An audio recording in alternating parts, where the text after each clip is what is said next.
welcome back. I hope you had a nice break. For me, it wasn't very long. I just ran out of the last case, but we're so excited to talk about this because optical diagnosis, we've here got Leon, we've got Andrea, we've got Monica, we've got Lynn, and in the live room, we're going to have Enrique and Vikash online to talk to you about optical diagnosis, something we really love to talk about, so we for sure can talk about it for a serious period of time. We want to talk about a three-step workflow. Blink, let's pause the image, blink, then look closer, then Andrea is going to provide you with an algorithm to tie it all together in terms of your lower GI lesion assessment. Blink is morphologic red flags. We think that you should be capturing and saving a minimum proof image set. We're going to go into what that means. And if you can, video. We talked yesterday about the problems with video in the upper GI. It's probably the same in the lower GI. We talked about a decision tree for treatment, and that's something we're going to put into this session strongly. And there's a great life case, which is first going to be, so we're going to do a blind assessment. That is, that the operator who's going to do the real optical assessment is going to step out of the room. It's going to be optically assessed by operator number one using one platform, and then it's going to be re-optically assessed by the second operator. I'm going to see if they agree. So it's going to be exciting. We have a quiz question. Which of the following morphologic features should prompt escalation beyond standard EMR regardless of lesion size? So have a look. First of you to get the right answer, 10 geeks coins. And that's not what you want right now. Okay, so I would like to start this session by asking Lynn. So Lynn de Bels, a consultant colleague from the University Hospital of Brussels in Belgium, to present her talk entitled Blink First, Pause the Image.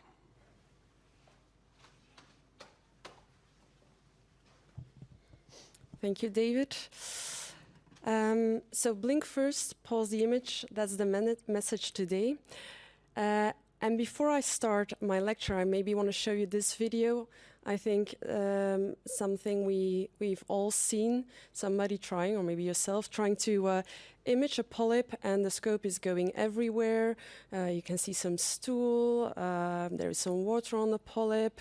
You may be dragging some fancy chromo like NBI, but at no point throughout this whole video you actually get a clear view on the polyp, and you are actually not able to say if there is cancer or not, or maybe you are.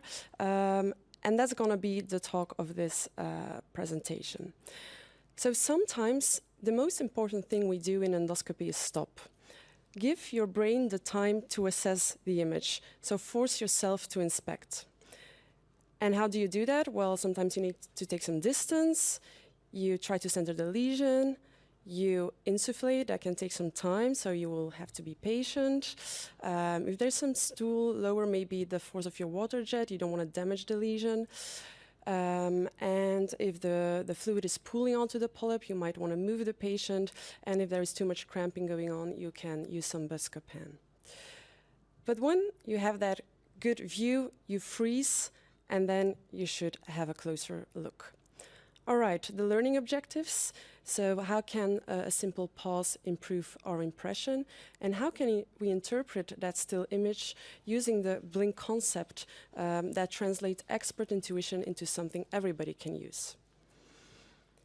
So we know that experts are good at optical diagnosis, chromo, magnification, complex classifications. They live in that world. But here's the reality. Most large polyps are seen by general endoscopists, white light. They maybe have chromoendoscopy and magnification, but they don't always know how to use these complex classification systems.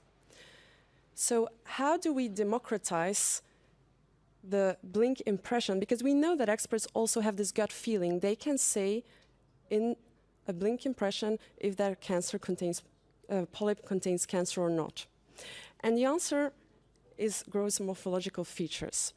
And going through the literature, there are 6 features that are associated with deep submucosal invasive cancer: extra redness, depression, full deformation, ulceration, chicken skin mucosa, and spontaneous bleeding. So what do? You have your pause, you look at your image, and you go through your list. Is one or more of these blink features present? And we did a survey, and we saw that if there's 2 or more, there is a high probability that your polyp will contain cancer. If you have a polyp like that, you should take lots of photos, maybe a video, and I will show you some videos later in the presentation. And if you're lucky, maybe ask an expert in the room to come and have a look. If you don't have that, you should biopsy, and I said ugly, but that's often the demarcated area, that part of the polyp